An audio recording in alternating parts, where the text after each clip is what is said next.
ঈদ উল আযহার দিনে কোরবানি করার পূর্বে স্বামী স্ত্রী মেলামেশা করলে যে তিনটি ক্ষতি নিশ্চিত হবে, ক্ষতি থেকে বাঁচতে অবশ্যই আমরা এই ধরনের কাজ করব না। এক নম্বর হচ্ছে, রাসূল সাল্লাল্লাহু আলাইহি ওয়াসাল্লামের সুন্নাহ হচ্ছে ঈদের জামাত আদায় করার সাথে সাথে কোরবানির পশু জবাহ করা সুন্নাহ। এখানে মাঝখানে অন্য কোনো কাজ করা সুন্নাহ নয়। এজন্য স্বামী স্ত্রী ফিজিক্যালি ইন্টিমেট ইন্টারকোর্স করা, মেলামেশা করা, এটা সুন্নাহ সম্মত নয়, এটা খেলাফে সুন্নাহ। এজন্য এক নম্বর ক্ষতি হচ্ছে সুন্নাহ তরক করার ক্ষতি। দুই নম্বর ক্ষতি হচ্ছে, কোরবানি করার পূর্বে স্বামী স্ত্রী ফিজিক্যালি ইন্টারকোর্স বা ইন্টিমেট হলে, মেলামেশা করলে দেখা যাবে শারীরিক ক্লান্তি আসার কারণে কোরবানির পশু কাজ করতে গিয়ে অনেক ধরনের বিঘ্নতা সৃষ্টি হবে।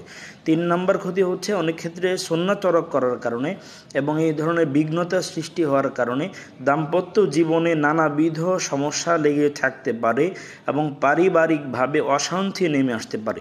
এজন্য আসুন কোন অবস্থাতে কোরবানির ঈদের দিনে কোরবানি করার পূর্বে স্বামী স্ত্রী একান্তে আমরা মিলিত হব না, ফিজিক্যালি ইন্টারকোর্স বা ইন্টিমেটে আমরা লিপ্ত হব না।